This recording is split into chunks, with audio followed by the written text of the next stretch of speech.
네, 안녕하세요. 김준우입니다. 안녕하세요. 김수영 변호사입니다. 네, 반갑습니다. 오늘 또 김수영 변호사가 게스트석에 앉아 있습니다. 뭐 이러니까 고정 코너를 만들어야 될 것 같은. 고정 코너 하기에는 뭐 내공이 없어가지고 뭐. 김민아 선생님 같은 정도의 게스트가 아니면 못 오는 것 아닙니까?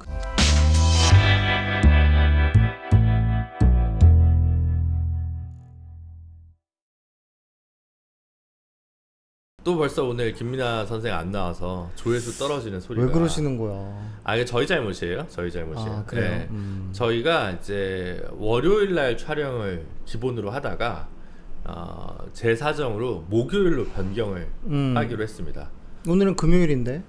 그러니까 어제는 휴일이었으니까. 그렇구나. 그래서 목요일로 바꾸자 해서 이제 김민하 평론가님이랑 얘기를 해가지고 10월 10일 촬영 분부터는 이제 목요일 정규 편성이 될 수 있을 것 같아요. 희소식입니다. 아니 뭐 라이브를 꼭 한다는 건 아니고 어쨌든 이제 안정적인 좀 촬영 주기를 좀 잡으려고 하는 건데 그 전에는 서로 이제 일정들이 원래 없던 방송이니까 맞추려니까 조금 이제 어려움이 있었던 것 같고. 아니 뭐 김민아의 봉인해제 대박이다 이런 느낌을 받았단 말이에요. 어마어마한 일본 정치에 대한 이야기는 좀 길었지.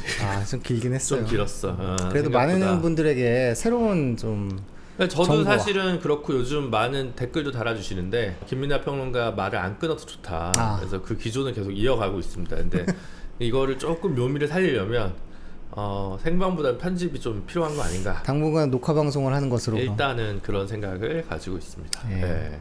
그래서 이제 그러니까 한 10일 정도 뜨게 생긴 거예요, 방송이. 그래서 그건 또 우리 청취자들에 대한 예의가 아니겠다 싶어가지고 또 이제 전국이 워낙 또 이제 급박하게 돌아가고 있어서 정말 급박합니다. 네, 급박합니다. 그래서 일단은 뭐 카메라를 켰습니다. 네. 처음 뵙겠습니다. 김준우의 야망 본 방송이잖아요. 네. 파일럿은 지나가고 김준우의 친구 아래층에서 같은 법인에 있는 같이 일하고 있는 김수영입니다. 네, 김수영 변호사입니다. 지난 시간에 조회수는 일본 정치가 아니라 하이브 뉴진스에서 터졌죠. 네, 거기서 댓글이 갑자기 폭발했습니다. 서로 싸우고 계세요. 지금 우리 상임위로 치면 문체부 쪽으로 우리 방송의 그 결을 좀 바꿔야 되는 거 아니냐. 문체부 요즘 핫하잖아요. 또. 핫하죠. 그래서 우리 축협 얘기로 좀 오늘은 시작을 해봐야겠다. 문체부 감사 결과. 네, 문체부 감사관이 축협의 감사를 했죠. 네, 중간 결과죠. 최종 결과는 아니고. 거의 뭐 최종이라고 봐도 되지 않을까요? 네, 근데 어쨌든 클린스만 선임에서도 정몽규 축협 회장이 전권을 행사했다. 독단을 했다. 불통을 했다. 그리고 홍명보 감독의 선임에도 문제가 있다. 문제가 있다. 하지만 그렇다고 계약 무효로 단정할 것은 아니다. 약간 공을 떠넘기는 듯한 결과였던 것 같아요. 뭐 사실 또 무조건 잘라야 된다고 하기도 좀 약간 애매하죠. 어쨌든 자체적으로 이미단체적 성격도 있고. 그렇죠. 그래서 협회에서 잘 판단해서 알아서 잘 하심이 뭐 이런 식의 결과가 나왔던 것 같아요. 그렇죠. 그런 상황인데 사실 뭐 축협 사태를 보면 정권이랑 거의 뭐 유사성이 높지 않나. 많은 분들이 아마 그런 느낌을 가질 수도 있을 거예요. 보는 저도 그렇고 이 축협의 아까 제가 불통 뭐 이런 이야기를 썼지만 불공정, 절차적인 정당성이 없는 그렇죠. 뭐 알 수 없는 구중골 속에서 의사가 결정되는 고대가 문제야. 고대가 문제래요. 통이해. 죄송합니다. 그래서 이번에 정기 연고전, 고연전 때도 고대가 축구를 졌더라고요. 그렇습니까? 사필 규정이다. 네. 인저리 타임이라고 요즘 안 하지. 하여튼 추가 시간에 동점골을 넣었는데 다시 역전골을 넣어서. 챙겨 보시는군요. 아니 그 카톡방에서 이렇게 올라오는 것만 봤죠. 이래서 연대가 안 돼. 모르거든요, 그걸. 그리고 김민하 평론가는 이제 안 드시지만 저희 일단 무알콜 맥주는 좀 먹는 것으로. 그쵸. 네. 이게 피드백 아닙니까? 네, 피드백입니다. 왜 이 컨셉에 빠졌냐라고 댓글이 또 있길래 또 잽싸게 해왔습니다. 청취자 여러분께서는 피드백이 빠른 방송, 소통하는 방송 김준우의 야망과 함께하고 계십니다. 그래서 사실 최근에 보면 이제 박주호, 박문성 두 분이 정말 맹활약을 해서 선봉해서. 박문성님이 말씀을 참 중요한 이야기들을 잘 하시더라고요. 네, 네, 좋은 지적들을 많이 해주셨던 것 같아요. 국감에서, 시사성이 큰 국감에서도 두 분 다 출석을 하셨고 네. 그래서 우리도 진짜 박주호 박문성 같은 결기가 필요한 거 아니냐 이런 생각을 많이 하게 되더라고요. 네. 김준우의 야망이 네. 좀 결기가 좀 약한 느낌은 좀 있다. 제가 결기가 없죠. 네, 아쉬움은 좀 맞습니다. 네. 어쨌든 하여튼 축구는 그래서 감독을 좀 나가셔야 될 것 같은데 홍명보 감독님은 그것도 그런데 억울하겠지만 회장님에 대한 거취가 그쵸. 사실은 중요하죠. 그래서 이게 또 정권 지지율이랑 비슷한 수준 한 70% 이상이 물러나야 된다. 동반 사태 그 관련해가지고 여론조사 결과도 있더라고요. 아 그래요. 네, 흥미로운 건 이제 울산이 88%. 반대가 퇴진하라. 퇴진 요구가. 왜냐면 울산 현대를 또 홈타운에서. 근데 울산 현대 차원에서 보면 더 좋은 감독님이 오셔가지고 사실 그렇게까지 화낼 일인가라는 생각이 좀 드는데. 울산 시민들의 마음은 울산 시민은 어쨌든 좀 짜증 나는 건 짜증 나는 거고. 국가를 그렇죠. 위한. 네. 국대를 그래서 위한 울산이 결정. 제일 높은 걸로 봤는데 사실 열받아야 되는 건 부산이거든요. 정봉규 회장이 현대산업개발 회장 아닙니까? 네, 그러니까 그렇죠. 정확히는 지주회사인가요? HDC 그 부산 아이파크 지금 뭐 얼마나 오랫동안 중간에 한번 1부 리그 올라오긴 했는데 하여튼 2부 리그의 강팀으로 지금 자리 잡았어요. 안정환이 뛰던 시절에 부산 경기를 제가 마지막으로 봐서 저도 뭐 사실은 대우로야지. 네, 대우로야지. 네, 최근 잘 모르겠습니다. 그렇군요. 김우중 회장님도 사실은 축협 회장님이셨는데 프랑스로 도망가신 스위스였나요? 베트남 아니야? 아 그래? 그 강팀이잖아요. 네, 대우로야지 명문인데 전통이 있는 부산 아이콘으로 해서 색깔도 그때 빨간색으로 바꾸고 그것도 뭐 고대라서 그렇다는 얘기도 있고 뭐 하여튼 부끄러운 일입니다. 근데 계속 2부야. 그래서 진짜 이게 지금 좀 너무한 거 아니냐. 근데 사실 축협 이슈가 이렇게까지 폭발적으로 커진 것은 저는 사실 좀 그런 것 같아요. 축협이 모르겠습니다만은 언제 한번 절차적 정당성을 가지고 감독 선임을 했었을까? 뭐 이렇게 문체부 감사 결과 보면은 그때도 문제고 지금도 문제고. 김판호 감독이 근데 그 일을 해가지고 벤투 감독을 데려올 때는 그래도 벤투 감독. 철학이 있고 뭐 이렇게 했던 것 같고 정몽규 회장님은 94년 정세에 살고 있는 것 같아요. 제 말이 그 말이에요. 네, 클린스만과 홍명보 그 게임을 열심히 봤나 봐. 한국 대 독일 월드컵 예선 3차전 어마어마한 발리주. 3대2. 저 클린스만 그때 골 넣을 때는 뭐 모두들 저건 먹어야 된다. 저 인정. 인정 이랬던 건데. 아팠지. 그때 유명한 네임 두면 그냥 선임하는 거 아니에요. 그래서 그리고 지금 뭐 협회 운영하는 방식도 94년에 머물러 있는 것 같다. 그러니까 그런 생각이 드는 거죠. 매우 좀 유감스러운 일이에요. 그러니까 그런 분들이 보시기에는 예를 들어 뭐 박주호 감독이 누구 추천했는지는 그 이름이 캡틴 박주호인가 하여튼 그 박주호 선수 그 유튜브가 있거든요. 거기 한 1시간짜리 2달 전 거 있어요. 그게 이제 자기가 어떻게 그 제시마 씨 지금 캐나다 국대로 간 제시마 씨를 어떻게 추천했는지 그다음 그 외에 또 이제 뭐 포르투갈 쪽 감독들이라든가 뭐 여러 가지 뭐 독일 리그나 이런 쪽에서 있던 감독들이나 이런 사람들을 추천을 했는데 제일 아쉬워한 건 제시마 씨 감독이었던 것 같고 하필 그 감독이 이제 캐나다 가서 바로 코파컵에서 또 4강을 했기 때문에 성과를 거뒀기 때문에 돌이켜보면 이게 아쉽게 느껴질 수밖에 진짜 없는 아쉬울 거죠. 수밖에 없는 것 같아요. 그래서 축구가 이제 근데 축구 문제만이 아니기 때문에 어떻게 보면 더 국민들이 폭발하고 있잖아요. 그러니까 말하자면 축협 사태가 예전에는 그런 구중걸 속에서 이미 1인의 어떤 결정으로 그냥 밀고 갔어도 밀리는 그런 국면들이 있었다면 이제는 그런 세상이 아니라는 거죠. 사실 협회는 배드민턴도 문제가 많은데 좀 터져 나오잖아요. 너무 축협 문제만 하는 것 같기도 하지만 어쨌든 네.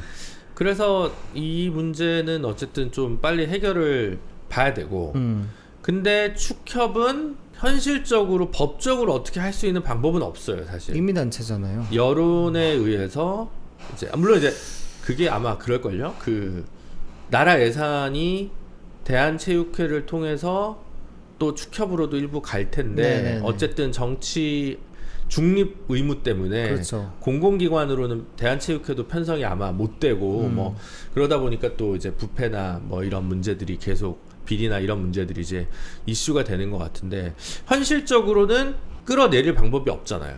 그렇습니다. 그러니까 절차적으로, 형식적으로 대통령도 지금 마찬가지라서 문제가 아닌 거 아닌가.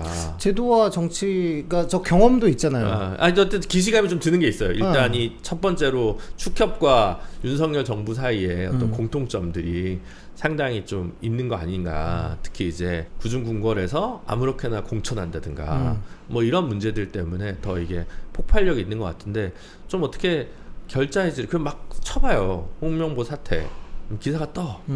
2019년 18년인가? 하여튼 브라질 월드컵 직후에 그런 기사들이 괜히 잡히더라고요. 그래서 그때 홍명보 감독의 약간 패러디 풍자한 막 그때 그 SNL인가? 하여튼 뭐 그런 쇼츠도 옛날 코미디언 프로에서 쇼츠도 막 돌아다니고 해서 이거 뭐 이거 타임슬립인가? 사실 요즘 뭐 뉴스토마토, JTBC, 서울의 소리 뭐 이런 매체들에서 터져 나온 거 보면 또 2016년에 기시감이 많이 들고 있어요. 그쵸? 탄핵 정세다. 탄핵 정세는 뭔지 묻지만 뭐 데드덕 정세 뭐 어쨌든 완전히 이제 정권이 어떤 실타래를 풀어갈 수 있는 뭐가 지금 안 보이는 것 같아요. 근데 사실 생각해보면 저도 그런 생각을 많이 해보는데 2016년이 떠오를 수밖에 없는 국면으로 계속 가고 있잖아요. 뭐 폭로되는 것들도 보통 사안들이 아니고 사실 도이치모터스는 법률가적 관점으로 보더라도 소위 말해 빼박이다. 뭐 그렇게 볼 수밖에 없을 것 같은데 검찰이 그래서 이도저도 못한 채 계속 들고만 있는 거잖아요. 어쩌면 속내는 뭐 특검이라도 됐으면 좋겠다는 생각을 할 수도 있을 것 같아. 왜 내가 이 어려운 걸 해야 돼? 그러니까요. 특검이 알아서 하고 나는 빠질래. 그러니까 어떤 그 위법성이라든지 또 공천 개입 논란도 그렇고요. 이런 부분들을 볼 때는 2016년보다 못지않은 오히려 그 이상의 파괴력을 가진 일들일 수도 있겠다는 생각이 든단 말이에요. 그래서 사실은 이거를 그래서 근데 이제 박근혜 정부랑 때랑 윤석열 정부 때랑만 비교를 하고 탄핵이 된다 안 된다라고 이제 막 가늠을 하면 그건 약간 좀 단조로운 부분이 있을 것 같아요. 그러니까 대상만 단순 비교할 문제가 아니다. 무슨 얘기냐면 정권이 이렇게 바닥을 쳤다가 다시 올라온 사례들도 있단 말이에요. 많이 있죠. 맞죠. 예를 들어 MB. 대표적으로 MB는 집권하자마자 엄청 하이를 찍었다가 그쵸. 광우병으로 바로 이렇게 4대강 뭐 이런 걸로 바로 추락을 했었죠. 그때 지지율도 어마어마하게 떨어졌지 않나요? 그래서 긍정 지지율이 뭐 한 60%였으면 10몇 %까지 이제 바닥을 쳤었는데, 쳤었는데 문제는 잘 생각해 보면 지금 보면 이제 MB는 진짜 나쁜 사람이지만 그 시점에서는 물론 이제 다스가 있었습니다. 다스가 있었지만 그 뒤에 뭐 내곡동이라든가 뭐 이런 문제 여러 가지 후행하는 문제들은 뒤에 나타난 거예요. 이상득 뭐 의원이 뭐 구속되거나 뒤에 나타난 거예요. 초기에는 불통과 정책에 관한 문제였죠. 어떻게 보면 4대강 나는 왜 4대강 대운하를 하겠다는데 그리고 어쨌든 대운하를 하겠다고 얘기했다가 하도 반발이 심하니까 4대강으로 이제 구부린 거죠. 그렇죠. 광우병은 뭐 어쨌든 뭐 밀고 나갔지만 어쨌든 정책에 관한 문제였다는 거예요. 정책에 관한 문제. 근데 박근혜 정부나 지금 윤석열 정부의 문제는 인사나 구중궁궐의 문제거든요. 말하자면. 그러니까 이명박 대통령이 마지막에 지지율이 이제 폭락했을 때는 다른 문제였지만 보수 평론가들은 이런 얘기를 하거든. 그러니까 뭐냐면 MB도 지지율이 낮아졌지만 다시 국정 지지상을 올려와서 긍정평가를 올리고 40%대로 이렇게 쭉 견조하게 유지하다가 정권 마지막 해에 이제 폭락한 거지만 지금 뭐 2년 반 이제 2년 5개월 정도 된 이 정부에서 뭐 어떻게 보면 레임덕에 벌써 반환점이 돌면 끝일 수도 있지만 그래도 뭘 잘하면 구부리고 소통하는 모습을 보이면 변할 수도 있다. 이게 뭘 잘하는데? 그러니까 이게 원래 보수 평론가들의 입장이라고. 원래는 원래 입장은 이런다고. 그러면서 아마 이런 얘기를 할 거야. 그러니까 연금 개혁도 조금 이렇게 정리를 좀 하고 의료 개혁 같은 경우도 2,000명만 고집할 게 아니라 조금 연착륙이라든가 뭐 여러 가지를 하지 2,000명에 너무 고지고대로 하는 거는 MB도 대운하를 고집하진 않았는데 4대강으로 틀었는데 4대강으로 틀었는데 그럼 이거 뭐 500명, 1000명 수준으로 다운시킨다든가 이게 원래 보수가 해야 될 얘기예요. 보수의 애정을 가진 평론가들이 해야 될 얘기. 근데 늘 그렇지만 이 측근 비리 의혹과 관련된 문제는 실드를 칠 수가 없는 문제인 당연하죠. 경우가 대부분이에요. 그래서 사실 박근혜 정부가 2012년에 이제 대선에서 이기고 나서 16년 총선에서도 또이또이 쳤어요. 말하자면 그 이후에 일어난 일란 말이에요. 이정현 대표 뭐 단식하고 뭐 네네. 단식이니 만에 뭐 말은 많았지만 어쨌든 그러고 있다가 갑자기 뭐 뻥뻥 터진 거잖아요. 네. 지금도 이제 JTBC가 터트리고 뉴스토마토가 터트리고 뭐 텔레그램 나오고 이제 바뀐 건 텔레그램밖에 없어. 텔레그램이 그때는 그렇게까지는 활성화돼 있지 않다가 이제 여의도 전반에 이제 감염된 사태인 건데. 그러면 이랬을 때 도덕적인 문제가 걸리면 한국 사회가 굉장히 뜨겁게 반응을 하죠. 근데 사실 돌이켜보면 YS 때도 그렇고 DJ 때도 그렇고 측근비리나 아들비리 때문에 대국민 사과하고 머리 숙이는 모습들도 보여주고 다 하잖아요. 구속됐죠. 네, 물론 구속은 되지만 네. 어쨌든 정권의 위기가 올 때 책임지는 모습, 뭐 국민과 소통하는 머리를 낮추는 모습, 뭐 이런 것들을 그래도 봤었던 것 같은데 그렇죠. 지금은 그런 걸 기대하기도 어렵잖아요. 그렇죠. 그러니까 이제 사실은 이건희 회장은 뭐 와이프랑 자식 빼고 다 바꿔라라고 했는데 네? 요즘 하이닉스가 더 올라왔잖아요, 삼성전자보다. 예. 그 댓글이 그런 게 있더라고. 최태원 회장은 와이프도 바꿨다. 와이프도 바꿨다. 그런데 근데 이제 그러니까 이제 아내를 버리라고 사실은 지금 다 얘기하고 있는 거예요. 다들 노무현 대통령이 아내를 버리란 말입니까라고 했지만 이번엔 버리란 버리셔야 말입니다. 합니다. 나라를 위해서라고 얘기를 하고 있는 셈인데 지금 요지부동인 거죠. 말하자면 방송 나가서도 그런 얘기를 되게 많이 했었는데 어느 대통령을 제일 리스펙하냐라고 했을 때 제가 문재인 대통령이요라고 얘기했거든요.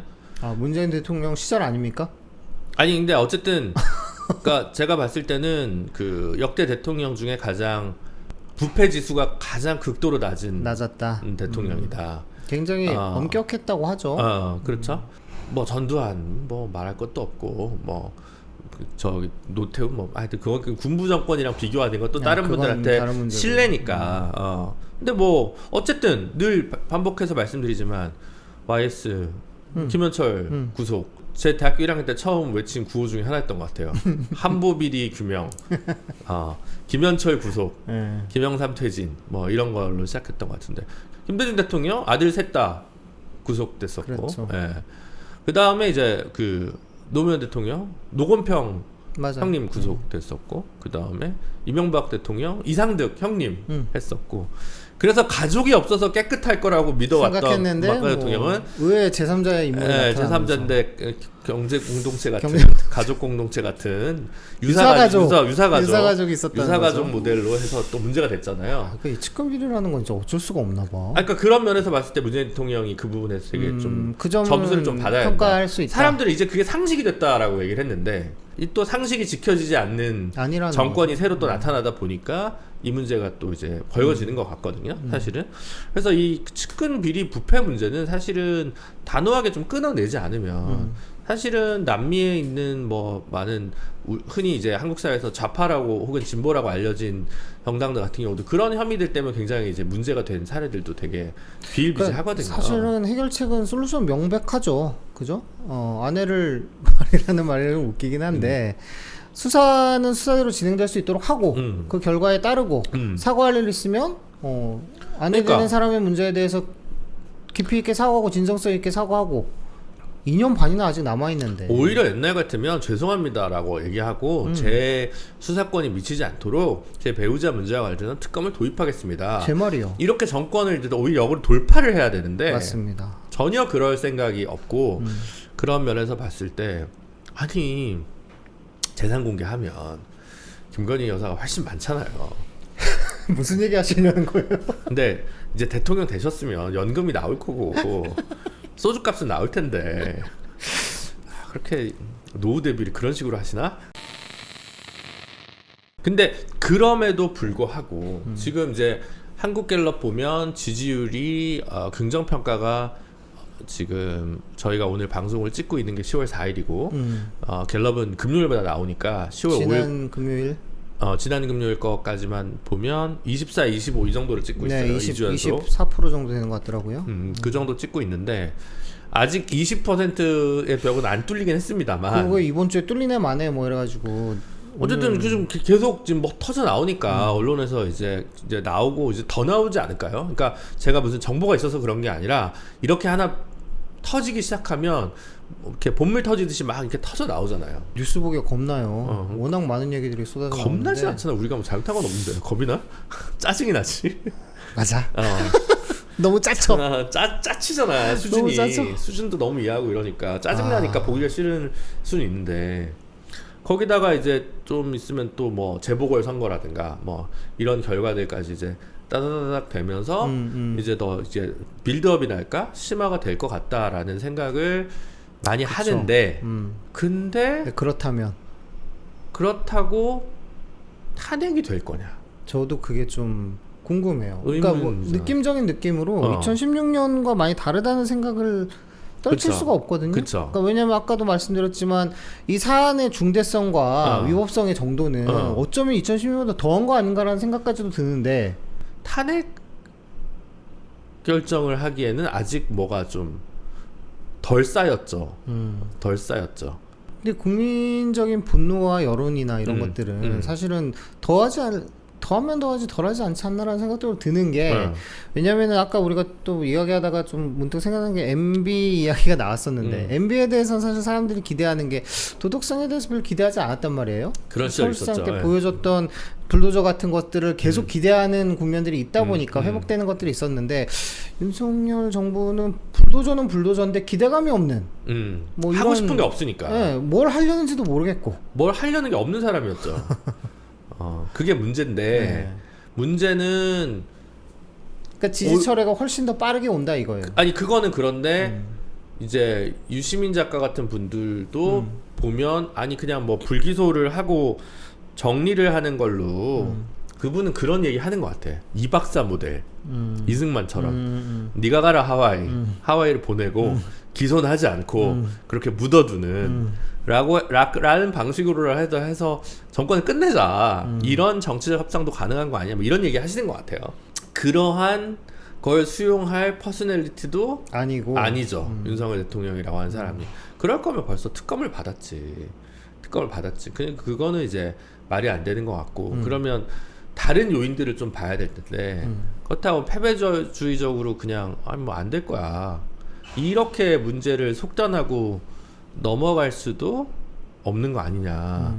그러면 뭘 준비해야 되냐. 저는 그래서 좀 궁금한 게 지금의 분위기 속에서 2016년이 계속 소환되고 떠오르기는 하는데 근데 그런 감정적인 부분은 그렇지만은 않은 것 같아요. 뭐가 좀 다르다. 그때 같지 않다.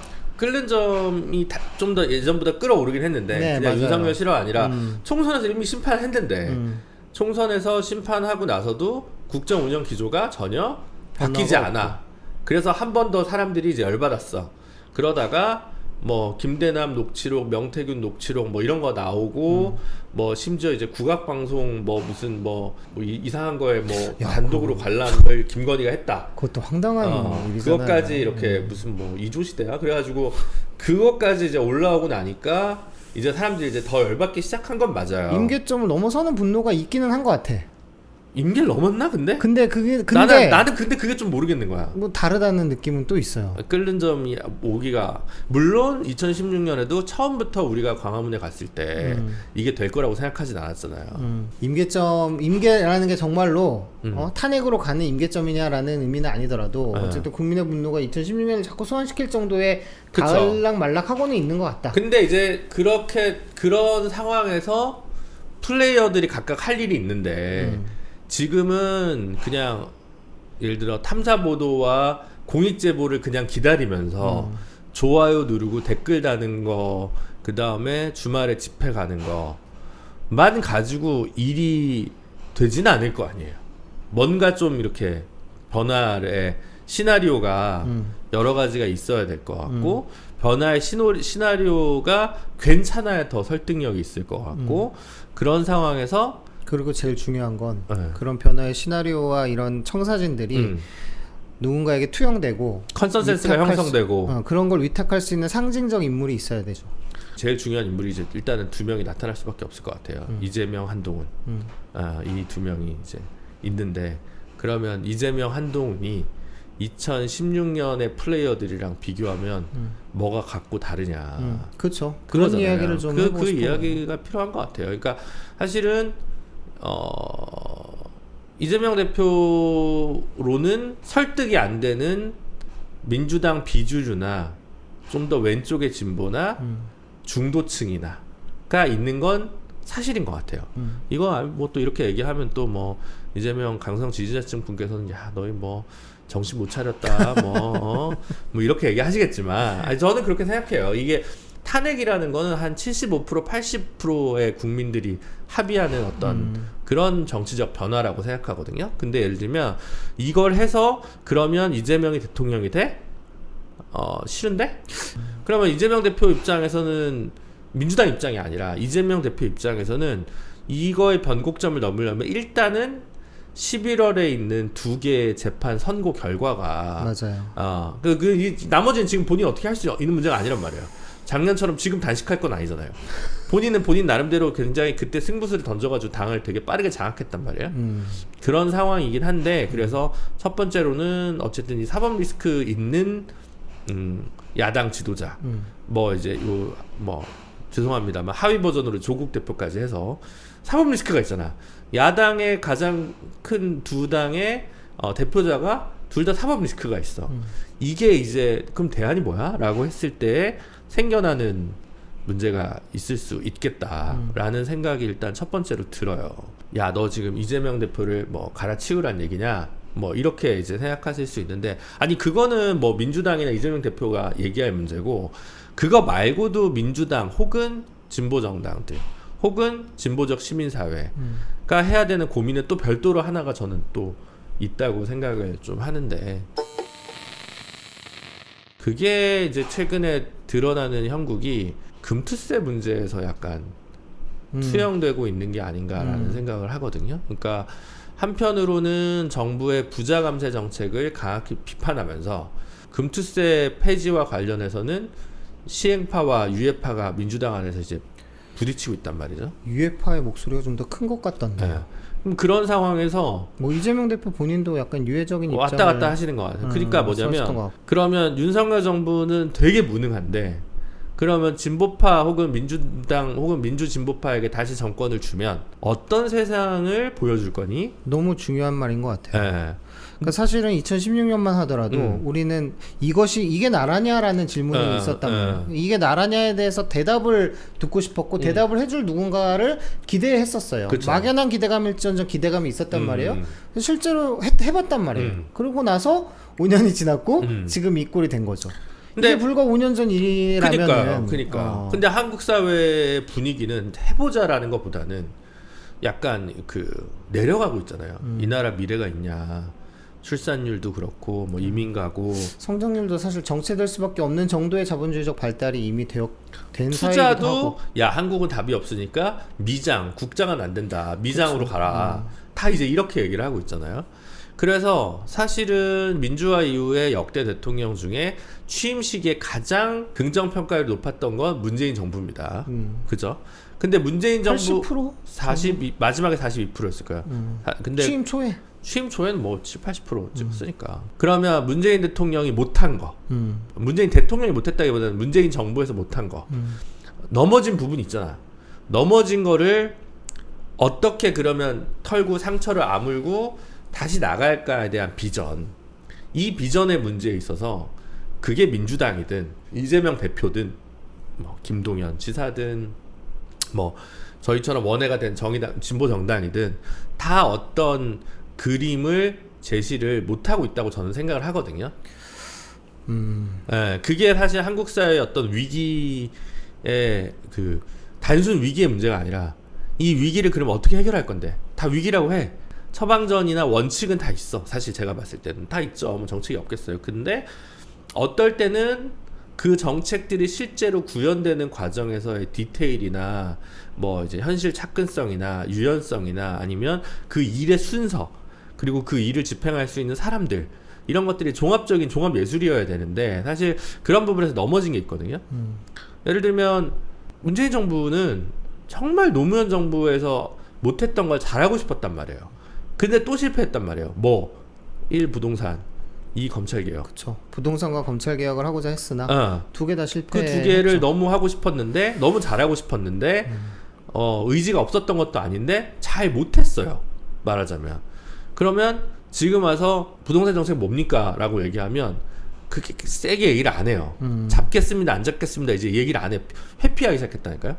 말하자면 제가 봤을 때는 얘기해봐야 본인들의 안 좋은 기억들이 떠오르니까 지지층이든 중도층이든 뭐 무당층이든 한테 하니까 그런 것들에 대해서 사실은 좀 우리 사회 전체가 필요한 토론들이 저는 이제 밀도 있게 못 됐다고 생각하거든요.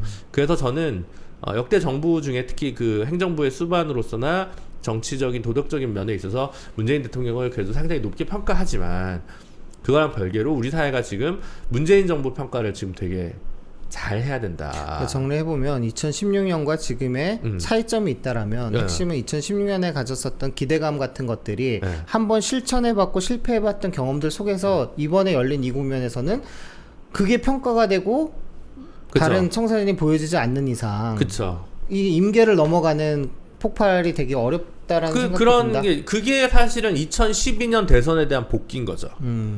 노무현 대통령이 그렇게 억울하게 돌아가셨는데 어떻게 보면 적장자라고 할 수 있는 문재인 비서실장이 호출이 됐지만 또 그 당시에는 또 참여정부의 어떤 실패에 대한 평가들이 있었기 때문에 결국은 이명박 정부가 실패했음에도 불구하고 아마추어 정권 아니냐라고 얘기하는 기억들이 집단적으로 각인돼 있던 시절이기 때문에 결국은 박근혜 대통령이 된 거잖아요. 네. 그런 맥락으로 또 이해할 수 있는 부분이 있다고요. 정확하게 그런 것들을 반복하지 않으려면 리더십의 뭐 사법 리스크나 도덕적 리스크는 변론으로 하더라도 이 문제와 관련해서는 조금 더 적극적으로 그러니까 MB 나빠 그러니까 우리 찍어줘는 총선 때는 어떻게 가능할지 몰라도 지방선거에서는 가능할지 몰라도 대선은 결국은 미래의 전망에 대한 투표인데 거기서 그러면 이제 지금은 심판 정서가 너무 세기 때문에 그런 거 없어도 정권 다시 교체될 거야 이렇게 희망을 들 많이 하고 또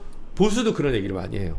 그러니까 그런 면에서 봤을 때는 저는 이 토론이 사실 이제 많이 열렸죠. 근데 잘 됐나? 예를 들어 그 토론문을 다 가지고 와서 다 있으니까 김준영 변호사 보고 자 국토부 장관을 해. 군대도 병장으로 필했고 논문 표절도 없고 그치? 논문을 안 썼으니까 아이도 없으니까 뭐 사교육 논란도 없고 그쵸? 측근 비리 모르겠다. 없잖아요. 그래서 그런데 이제 그 잘 할 수 있냐? 아니면 잘은 못해도 열심히 해서 뭐 이걸 정리할 수 있냐? 예를 들어 이런 게 좀 필요한 것 같거든요. 예. 그리고 저희도 뭐 예를 들면 파산회생 이런 거 제가 요즘 많이 하지만 결국은 이 정도로 셧다운을 적게 하거나 이제 뭐 이렇게 뭐 하여튼 코로나를 어쨌든 되게 슬기롭게 해결한 국가라고 이제 평가받지만 그 후과로 고통받은 건 사실 소상공인들이거든. 그 소상공인들이 엄청나게 지금 계속 파산하고 회생하고 막 이러고 있단 말이에요. 사실은 그쪽을 밀어놓은 거란 말이에요.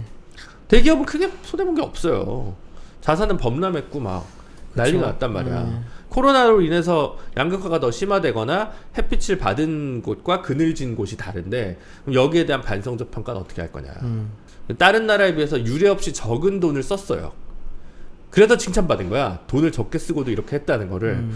근데 사실은 해외는 거의 헬리콥터 머니처럼 뿌렸잖아. 그렇죠. 예. 미국의 어마어마한 물가 그런 거를 생각하면 그럼 또 이제 인플레대로 문제가 됐겠지만 어쨌든 뭐가 옳았다라는 게 아니라 그럼 이 문제와 관련해서는 조금 더 적극적으로 그게 야 이번에 그러면 또 한 25만 원씩 줘볼까요? 이런 거 말고 좀 이런 이제 생각이 좀 많이 들죠. 말하자면.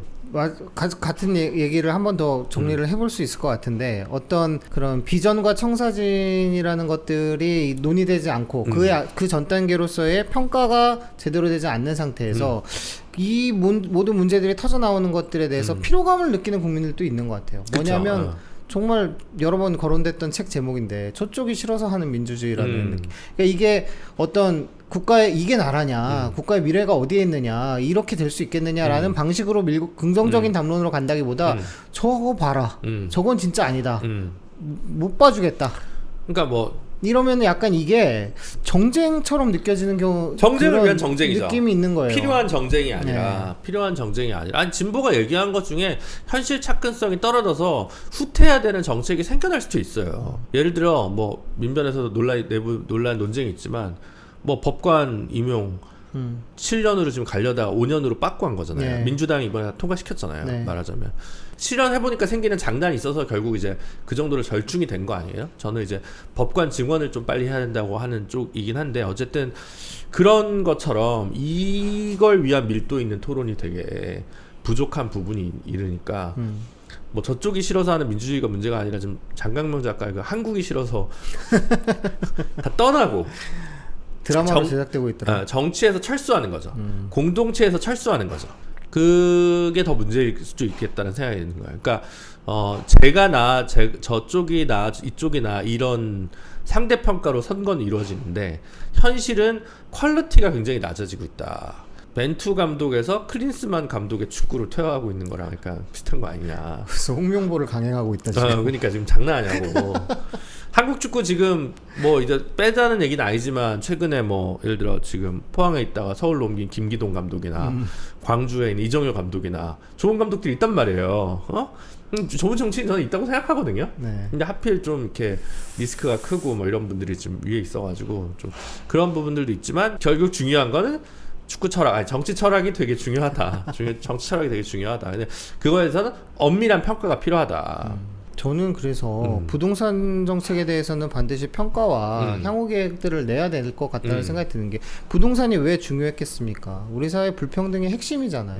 그렇죠. 네, 그 부동산 문제를 의욕적으로 해보겠다라고 했던 것인데 그게 사실은 뭐 거의 처절한 실패였다고 저는 생각을 하고 그것 때문에 정권이 넘어갔다라고 봐도 과언은 아닐 텐데 그에 대한 평가가 없다는 거는 좀 답답한 일이죠. 사실 그때 LH 사태 이런 것들이 확 이제 변화를 줬던 거잖아요. 네. 그것 때문에 분노의 게이지가 이제 올라갔던 거고 한쪽에서는 이제 영끌족이 돈을 벌고 집 안 산 사람들은 앉아서 갑자기 벼락거지가 되고 뭐 이렇게 되면서 이제 생겨났던 분노들이 있는데 그럼 그 부동산 문제 어떻게 할 거냐 또 있고 그 다음에 이제 남북 관계나 한반도 평화 뭐 미중 갈등 속에서 열심히 뛰어다니셨어요. 잘하고 못하고를 떠나서. 근데 이제 윤석열 대통령 이제 한미일 삼각동맹 쪽으로 확 틀었죠. 이거는 뭐 정권이 바뀌면 좀 이제 변화의 축이 있을 수 있겠지만 문제는 그게 아니라 그 과정에서 다 미국의 공장죠.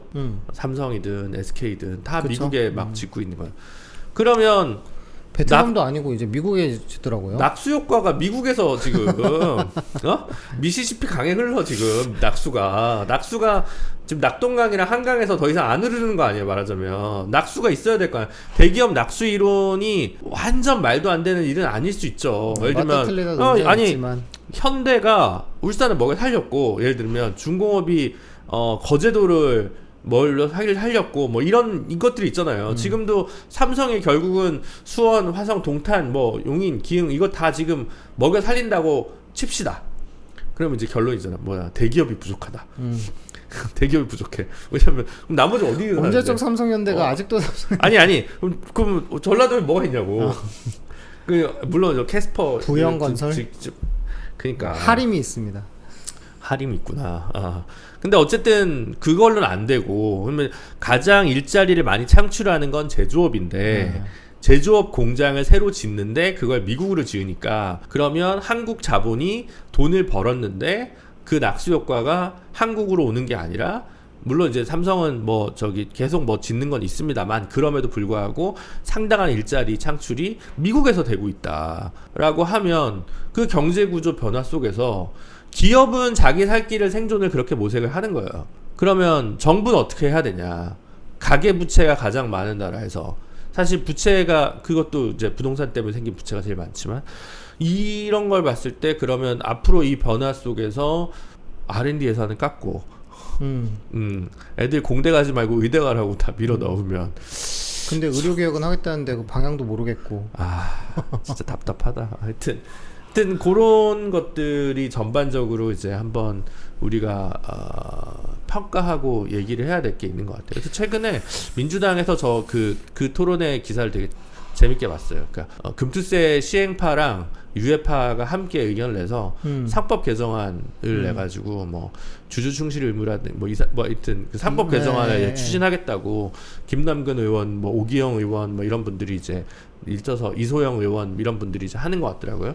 저도 이제 사실 그런 분들은 되게 눈여겨보는 이른바 이제 진정성 있는 개혁파 의원들이라고 저는 생각을 하는데 민주당에서 그래서 그런 것들이 되게 중요할 것 같다는 생각이 들더라고요. 그러니까 지금 뭐 특검 뭐 이런 것들도 되게 이제 이슈지만 뭐 불공정과 임건희를 둘러싼 여러 가지 문제들도 되게 문제지만 그 다음을 꿈꿀 수 있는 그림에 대해서 이야기하는 플랜 그러니까 사실 그리고 그걸 전파할 메신저 너무 경쟁이 이렇게 서울 수도권에 집중돼서 학생들이 힘들어하고 몰려있고 힘든 상황 속에서 이 불평등을 완화하고 경쟁 압력을 완화하는 그래야 살 수 있고 숨 쉴 수 있겠다라는 생각들이 드는 건데 그런 나라를 생각했었는데 그런 나라의 가장 중요한 정책 중에 하나인 부동산 이슈가 되게 중요한 거고 금투세도 같은 맥락에서 우리가 바라볼 수 있을 거라고 저는 생각을 해요.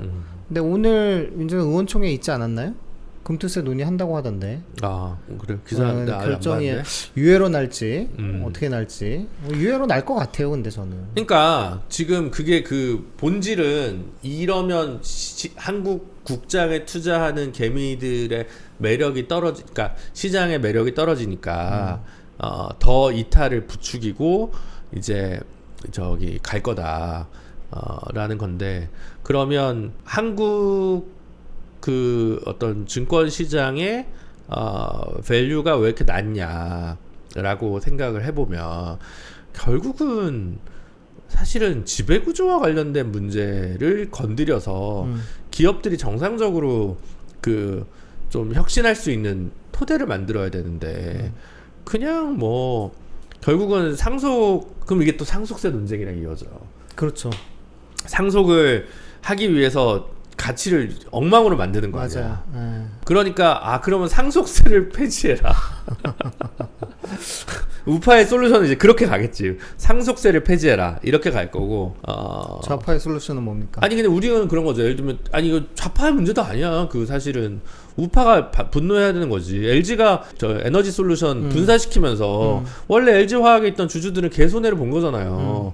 그것 때문에 그러니까 당연히 그거 보고 LG 화학에 장투했던 사람들은 뭐가 되냐고. 밸류업은 그런 거를 제재하는 데서 시작을 하는 건데 밥캣 그러니까 수압딜도 그렇고 여러 가지 증권가에서 문제가 있었던 M&A나 뭐 이런 것들과 관련해서 생겨나는 문제들이 결국은 그 오너의 체제를 강화해주거나 그들의 수익을 극대화하는 방식을 용인하는 현재의 상법 시스템을 개조해야지. 사실 그렇잖아요. 미국도 보면 우리가 뭐 우리는 경영대는 좀 가까운 사람들이 아니지만 어쨌든 유명한 그 기라성 같은 인재들을 누구로 CEO의 탑으로 넣느냐에 따라서 기업이 이렇게 훅 올라가고 훅 내려가잖아요. 뭐 AMD는 이렇게 훅 올라가고 나이키는 최근에 이렇게 박히고 맞아요. 뭐 이제 이런. 삼성은 이재용이야. 뭘 보여줬지? 응? 현대산업개발은 정몽규야. 광주 화정 아이파크 이런 거 막 순살 막 이렇게 해가지고 막 다 막 무너지고 안타깝게 돌아가시고 뭐 그런 식이니. 약간 정답이 있는데 정답을 제대로 수선하려는 것이 가장 빠른 길일 수 있다. 우리는 항상 그 생각을 하는 것인데. 좋은 사람 써야 되는데. 그러니까요. 하여튼 그런 게 있지만 근데 그 이제 민주당이나 진보의 사이드에 성찰을 먼저 한 거고. 한동훈 대표가 문제죠. 거기도 똑같은 것 같아요. 기대감을 가지고 뭐 어쨌든 압도적인 지지를 몰아주지 않았습니까? 당대표 선거에서 뭔가를 보여줄 것이라고 기대했는데 김무성, 유승민 트라우마가 있는 거죠. 박근혜 배를 갈랐어. 그리고 이제 반기문 총장을 이렇게 했는데 반기문 총장이 갑자기 나 안 할래. 꼬인 거잖아요. 네. 사실 거기서 반기문 총장이 나타났으면 문재인 대통령의 당선이 어떻게 됐을지는 사실 좀 알 수 없는 문제였죠. 왜냐하면 그분이 또 충청도라서 그때 충청도가 또 반기문으로 이렇게 또 포럼이나 네트워크가 이렇게 쫙 모여 있었단 말이에요. 있었습니다. 그럼 어쨌든 경상도에서의 또 압도할 거고 충청도에서 이기면 이게 또 이제 알 수 없는 선거가 됐을 거라는 거죠. 말하자면 어쨌든 간에 이제 확실한 대선 후보자가 없는 상황에서 함부로 배를 가릴 수 없다. 이런 얘기를. 그리고 지금 너무 선거도 많이 남았어. 아니, 그러니까 근데 거기서 문제는 저는 그렇게 보는데 지금 오늘도 촬영하는 지금 싹특검법 재표결이 있잖아요. 오늘 재표결 있는 날. 네. 지금 하고 있을 것 같은데? 지금 어쨌든 공식적으로 한동훈 대표는 이거 부결시킬 거라고 얘기하고 있단 당론은 말이에요. 그렇다라고. 그러니까 아직 이제 칼을 안 뽑고 있는 거죠. 그러니까 요즘 이제 고민인 것 같아요. 원래는 그거 같아요. 한동훈이 답이고 대통령이 룸을 열어달라. 예를 들면 의료개혁에 대해서 룸을 좀 달라. 그러면 김건희 여사 건이나 뭐 이런 것들 좀 묻고 가자. 예를 들어 이런 정치적 수합들이 있을 수 있는데 아무것도 양보를 못하고 동훈이는 막내지. 뭐 이런 느낌으로 막내는 알겠다. 뭐 중간 좀 되겠죠. 막내는 뭐 주진우, 이원모 이런 분들이었을 테니까 어쨌든 이런 감성으로 이제 대통령이 이제 바뀌는 거고 한동훈 대표도 사실은 내가 이 정도 하면 좀 대통령이 조금 룸을 주지 않을까라고 기대했는데 계속 안 준단 말이에요. 그게 이제 한두 번이면 그럴 수도 있는데 네. 몇 번째 지금 그래 왔잖아요. 그러니까 이제 뭔가 보여줘야 될 텐데. 그러니까 보여줄 때 칼을 뽑는 시점이 언제냐는 거지. 그 판단을 하고 있는 거다 지금. 계속 이대로 가면 칼을 다시 놓고. 그러니까 이제 김현우 이렇게 있었는데 이걸 뽑았는데 칼이 짧아. 휘둘렀는데 안다. 칼날이 없어. 막 은장도야. 은장도 막 은장도는 뭐 찔러도 뭐 되지도 않고 막 값은 나가는 은값도 많이 올랐는데 그렇게 될 것 같다는 거죠. 그럼 거기서 양상원 주필이었나 조선일보 누가 그런 말 썼어요. 시중에 이런 말이 돈다. 이재명 후보랑 붙으면 만만치가 않고 이재명 후보가 아니면 다 민주당이 이긴다더라. 이게 지금 한동훈이 출발한 자리다. 그런 것 같아요. 한동훈 대표 입장에서 예를 들면 이런 거죠. 자기 사람들로 몇 명을 따로 나와. 탈당을 하지 않더라도. 그죠? 그리고 차라리 이런 거죠. 나 지금 비록 총선은 졌지만 대선에서 1대1로 붙으면 나 해볼만 할 것 같아. 윤석열도 나쁘다, 이재명도 나쁘다 이렇게 하고 그래서 200만 넘기는 되는 거잖아요. 그럼 자기 한 10명에서 20명만 따라오면 되는 거 아니에요? 그럼 개헌합시다. 그리고 임기 단축하고 3분의 2만 되면 되는 거 아니냐. 그런 칼을 뽑을 수 있다? 근데 그 정도로 애국자가 아닌 것 같아요. 어려운 그러니까 김무성 대표는 그런 그림을 그릴 수 있는 사람이었던 것 같아요. 그리고 자기 욕심도 있으니까 야 내가 대선 안 하고 이원 집중부 한다면 나 총리할게 뭐 이런 정도의 그림이 있었으니까 그런 고민을 했을 것 같은데 한동훈 대표는 그 정도 그림까지는 이제 못 그리겠죠. 그리고 아직 정치 인문 경력도 짧고 그렇죠. 안에 자기 팀도 제대로 없으니까 그냥 계속 청와대랑 이렇게 부딪히는 걸로 가는 거, 용산이랑 부딪히는 걸로 가는 것 같은데 사실은 그런 고민이 필요한 거죠. 보수는 혁신 보수라면 이거 잘못했다. 우리가 사람 잘못 봤다. 혁신 보수께서 기대하시는 그런 행동 양식들이 있을 텐데 그걸 계속 할 기회들이 있는데 계속 칼을 안 뽑고 다시 돌아가고. 지금 못 뽑는 건 뭐 다들 얘기하지만 예를 들어 자기 편 들어줄 사람이 있어도 그 선거법 공소시효도 있고 하니까 일단은 6개월이 지나야 되고 10월 10일은 지나야 된다. 아직 10월 10일은 지나야 돼. 그러니까 그러겠지. 10월 10일이 지나고 그 다음에 재보궐선거 결과는 좀 보고 그다음 특히 서울시 교육감 선거가 아무래도 그러면 영향을 주겠죠. 그럼 보면 봐라 다시 한번 확인되는데 지금 더 스코어가 안 좋아졌다. 그리고 나서 결국은 똑같은 얘기지만 11월에 이재명 대표 선고 1심 선고가 2개가 잡혀 있으니까 네. 그거 2개를 다를 지켜보고. 보겠죠.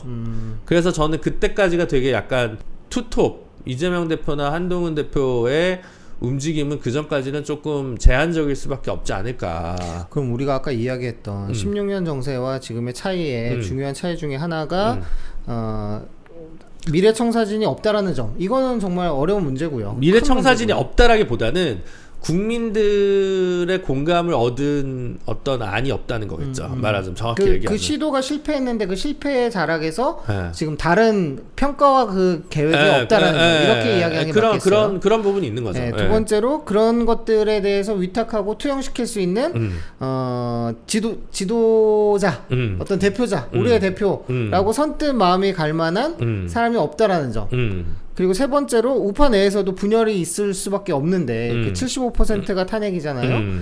75%라는 것은 우파 내에서도 분열이 있어야 된다라는 건데 이 두 번째와 세 번째는 적어도 11월쯤 되면은 상황이 좀 달라질 수도 있겠다. 이렇게 전망할 수도 있겠네요.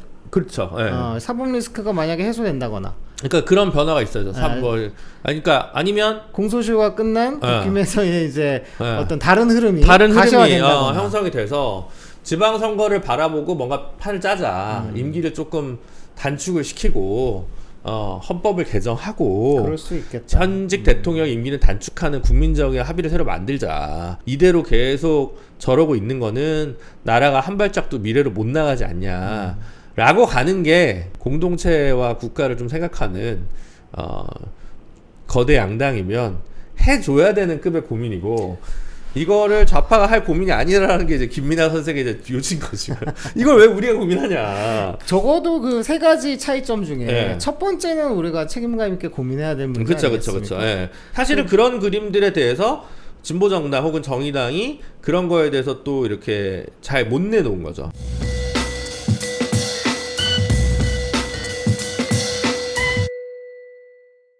재보궐이 다가왔어요. 예. 큰 긴장감은 약간 사실은 좀 없긴 해요.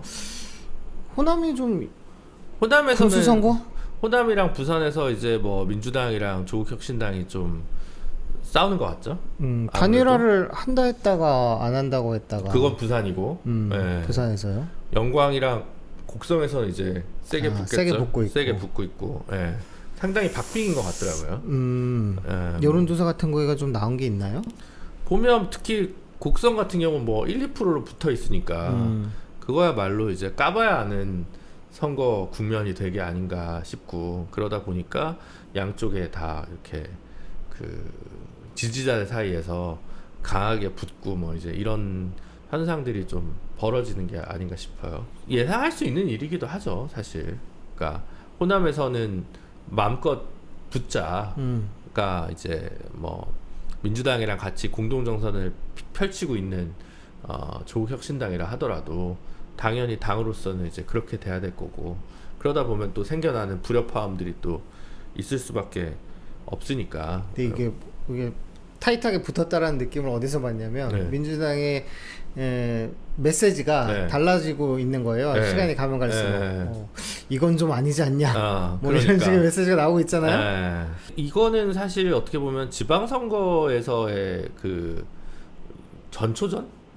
일 수밖에 없을 거라는 생각이 들거든요. 왜냐면 합당을 하지 않는 이상 두 당이 합당을 하지 않는 이상은 계속 이제 문제가 발생할 수밖에 없겠죠. 호남에 어쨌든 자리는 많은데 민주당 대 무소속의 구도가 있지만 어쨌든 민주당 공천을 받지 못하는 다양한 정치인들이 있고 이 사람들이 어딘가 결집되고 싶어하는 욕구는 되게 또 한편으로 있는 거여서 총선 국면이랑은 또 다른 방식으로 흘러갈 거라고 봐서 저는 사실 별로 이렇게 그 놀랍지는 않은 상황이라고 보여지거든요. 근데 한편으로 이제 조국당 입장에서 조국혁신당 입장에서는 이제 그런 고민을 할 수 있을 것 같아요. 그러니까 제가 이 얘기하고 나서 되게 욕을 많이 먹었었는데 정의당 너희가 왜 망했냐 라고 얘기했을 때 그 지난번 2000 저기 대선이 언제였죠? 제가 말도 안 나와. 22년 22년 지방선거에서 정의당이 이제 그 뭐 한 7% 8% 9% 정도의 정당 지지율을 받았단 말이에요. 호남 쪽 광역의회 선거에서. 근데 이번 총선에서는 17개 광역시도에서 15, 16, 17위가 호남이에요. 그러니까 호남에서는 민주당을 늘 지지하시는 분들이 30-40% 있지만 민주당만으로 모자란 거 아니야라고 하면서 유동적으로 표를 주시는 분들이 한 20-30% 있는데 이분들이 어디다 표를 주느냐가 늘 이제 좀 이렇게 바뀌는 것 같거든요. 이번에 뭐 그게 안철수 당일 때도 있고, 그렇죠. 그게 정의당일 때도 있고, 그게 조국혁신당일 때도 있단 말이죠. 그런 것은 어떻게 보면 다른 당들이 반사체로서 좀 받아먹는 표가 있다는 거예요. 그 당에 대한 순수 지지도가 아니라 조금 반사체로 받아먹는 지지도가 있어서 정당 지지율보다 더 많이 받을 수 있는 거죠, 호남에서는. 그래서 실제 이번에 호남에서 조국혁신당 1등을 했었죠. 비례 지지율에 네. 있어서는. 그게 뭐 안철수 당시 신당만큼의 지지율은 아니었지만 어쨌든 이제 그런 지지율을 획득을 했었고, 그래서 그건 일종의 이재명만으로는 안 된다라고 하는 것에 대한 어떤 경고. 꼭 뭐 조국이 대안이거나, 그러니까 그게 대체제인지 보완제인지는 그 표 자체가 불균질하다고 생각을 합니다만, 어쨌든 그런 정서라는 것이 분명히 호남에 독특한 정서가 있는데, 그래서 지지율보다 많은 표를 얻었는데 지역구 선거에 가면 그만큼의 바램이나 표가 빠질 거 아니에요. 근데 조국당은 사실은 한국갤럽 기준으로 봤을 때도 13% 정도의 지지율을 봄에는 찍고 있다가 지금 이제 7% 8% 선으로 좀 주저앉아 8% 선까지 떨어졌단 말이에요. 떨어진 상황에서 그러면 지방선거에서 좀 우리 당의 공천을 받아도 당선 가능성이 있고 이게 해볼 만한 싸움이다라는 시그널을 주려면 조국혁신당 입장에서는 사실 이번에 호남 선거에서 최소한 연관 곡성 중에 하나라도 이제 그쵸, 얻어야 보여줘야죠. 그 거점을 했으면 이제 사람도 더 모이고 당세가 이제 더 불 거라는 거죠. 그래서 나름 지방선거를 앞두고 가장 중요한 배팅 일 수밖에 없다는 생각이 들고. 그런 상황에서 부산은 어떻게 단일화 될 것 같아요? 그건 되지 않겠어요. 그래도 된다. 거기 그거는 뭐 그냥 조건의 문제지 뭐 되지 않을까 싶습니다. 말하자면. 제가 뭐 아는 분도 있고 있어가지고 얘기하기는 좀 조심스럽지만 근데 뭐 제가 따로 정보를 듣고 있는 건 아니고 그냥 되지 않을까, 하지 않을까라고 저는 이제, 그리고 오히려 이제 전국 전체적으로 봤을 때는 서울 선거에서 사실 최근에 지방선거 몇 번에서는 보수의 분열 덕분에 조희연 교육감님이 조금 네. 낙승을 어떻게 보면 좀 했는데 하셨었죠. 이번에 오랜만에 이제 진보대 보수 1대1 구도로 이제 되고 있는 거잖아요. 네. 그래서 근데 전반적으로 그 서울시의 어떤 뭐 선거 구도에서 지난 총선에 주는 영향력을 생각했을 때는 아무래도 뭐 진보교육감이 탄생할 가능성이 좋지 않을까. 그래서 좀 높다고 보여지는데 뭐 그 결과는 그래도 시사하는 바가 있겠죠. 그래도 전국에 주는 일정한 효과는 시그널이 있을 있으니까. 거라고 저는 생각을 하고 그래서 뭐 그 선거 운동을 할 수는 없지만 뭐 제이 교수님 화이팅입니다.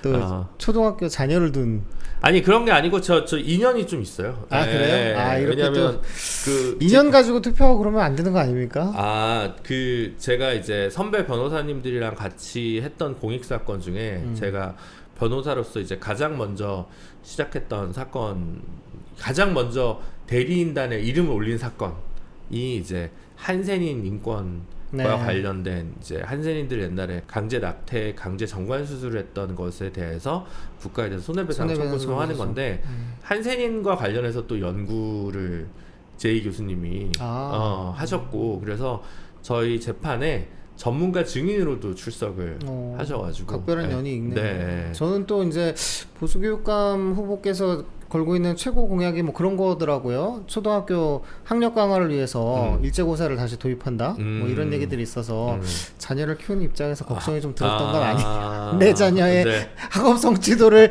지금은 확인하고 싶지 않다. 뭐 이런 거 아니었나? 아니야. 뭐 그거는 이제 뭐 그런 생각은 별로 안 해봤네요. 사실 그런 공약이 있는지 몰랐어요. 핵심 공약이더라고요. 몰랐어요. 이 경쟁 강화의 압력들을 사실은 좀 낮춰야 된다라는 생각을 좀 했으면 좋겠는데 그런 부분들은 좀 시대를 잘 못 읽는 거 아닌가 이런 생각도 좀 들고. 근데 그거보다 이제 서울도 저쪽에 몇몇 지역들이 요즘 폐교하는 학교들이 생겨나고 있고 이제 저출생 시대, 그다음 고교 학점제 도입, 뭐 여러 가지 이제 변화들이 되게 또 있을 시기여서 이런 것들을 또 어떻게 슬기롭게 잘 풀 수 있을지, 뭐 사실 변화가 서울시 교육청도 어쨌든 조희연 교육감이 고생하신 것도 있고 뭐 공과 과가 다 있겠습니다만, 한 사람이 한 10년 정도 하면 좀 그것도 좀 변화가 좀 필요하긴. 네, 그렇죠. 그렇죠. 다 뭐 아르센 벵거나 뭐 그렇게 정명구 회장의 사선 의지 뭐 이런 것들 안 된다. 진짜 왜 그러십니까? 아니 그래도 같은 집안인데 그래도 정몽준 회장은 좀 잘했잖아. 뭐 그랬던 것 같아요. 돌이켜보니 이게 뭔가 싶어가지고 최근에 그 제가 가끔 보는 유튜브 중에 그 슈퍼러브라고 알아요. 이번에 매치하잖아요. 아이콘 매치인가? 모르세요? 몰라. 안 봤어요? 전 표는 안 샀습니다. 10월달에 그 레전드들 을 불러가지고 매치를 하는데, 이쪽은 전부 다 공격수, 이쪽은 전부 다 수비수 출신으로만 11명씩 팀을 짜가지고 그래서 그 공격수는 뭐 어마어마하더라고요. 세브첸코, 드록바, 피구, 카카 다 온답니다. 수비는 뭐 감독이 깐나바로고 피를로, 뭐 리오 퍼디난드 뭐 이런 건데, 제일 웃긴 거는 공격팀의 골키퍼가 김병지 선수라는 공격형 골키퍼니까 공격팀의 키퍼를 하는구나. 그래서 좀 보통 그러면 수비팀이 이기던데. 다들 그렇게 좀 보시는 것 같더라고요. 그래요? 그래서 되게 재밌어. 축협이 이런 거 하란 말이야. 지금 뭐 왜 슈퍼로브랑 넥슨이 이런 걸 하고 있냐고 라는 게 이제 저의 이제 불만이죠. 어쨌든 말씀드린 순간 그 지금 예상처럼 서너 표 정도의 반란표만 있고 이제 그 104표의 반대로 부결된 것으로. 그렇죠. 그래서 아직은 칼을 못 뽑는다. 역시나 그랬다. 근데 문제는 아까도 우리가 얘기했지만 한동훈 대표가 칼을 뽑았는데 칼집의 칼날은 그렇게 이제 날카롭냐? 그건 이제 숨겨놓고 있기 때문에 말하자면 알 수 없죠. 꺼낸 순간 이미 별거 없네라고 돼버릴 수도 있는 건데, 어쨌든 뽑지도 못하고 있는 상황에서 이제 뽑는 결단의 시기가 좀 와야 되는 거 아니냐. 그게 했을 때 저는 좀 변화가 그거밖에 없는 것 같아요. 이대로 2년 반을 또 보낸다? 하는 둥 마는 둥, 국가의 지금 미래 아젠다나 현안들이 너무 많은 상황에서 이 리더십으로 과연 헤쳐나갈 수 있냐라고 하는 거에서는 정말 왜 이렇게 나라 걱정을 하냐 우리가. 진짜 애국자니까. 그러니까 정체성이 이상해지는 것 같습니다. 애국 보수의 길로. 어쨌든 오늘 제가 좀 떠들었는데, 다음 시간 다시 김민하 평론가님 말 듣고 듣도록. 국민해제 시즌2가 또 이어질 것으로 기대하면서 청취자의 한 명으로서 김수영 변호사님이랑 별도로 또 뭐 보고 싶으신 분들은 댓글을 좀 많이 달아주세요. 제가 추가 방송 편성을 고민해 보도록 하겠습니다. 제 또 이제 측근 비리적 댓글들을 달지 않을까 이런 생각들이 좀 드는데 부끄럽게 그러지 말고. 하여튼 뭐 방송 났을 때 또 모시도록 하고요. 자주 찾아뵙도록 하겠습니다. 앞으로는 목요일날 아마 촬영을 해서 토요일이나 뭐 금요일 밤 정도에 올리지 않을까라고 좀 생각을 하고 있습니다. 아직 못을 못 받고 있지만 그렇게 좀 하도록 하겠습니다. 오늘 또 급작스럽게 우리 김민하 선생님께서 못 오셔가지고 김준우 변호사의 여러 정견들을 좀 한번 좀 들어보고는 그런 시간이 아니었나. 재미는 진짜 없는. 근데 어려운 이야기들, 어려운 과제들을 많이 자꾸 고민하고 있는 상황은 느껴지는데 방송적으로는 실패 아닌가 또 오늘도. 뭐 좀 그렇지 않을까? 저도 그런 걱정이 좀 드는데 편집의 묘를 잘 살려주실 걸 기대하고 축구 중심으로. 축협 중심의 이야기들로 어떻게 한번 마무리를 정몽규 해봤어요. 퇴진. 퇴진해야 될 사람은 퇴진해야 한다. 박주호 화이팅. 그렇습니다. 그러면 다음 시간에 또 뵙겠습니다. 안녕히 계세요. 안녕히 계세요.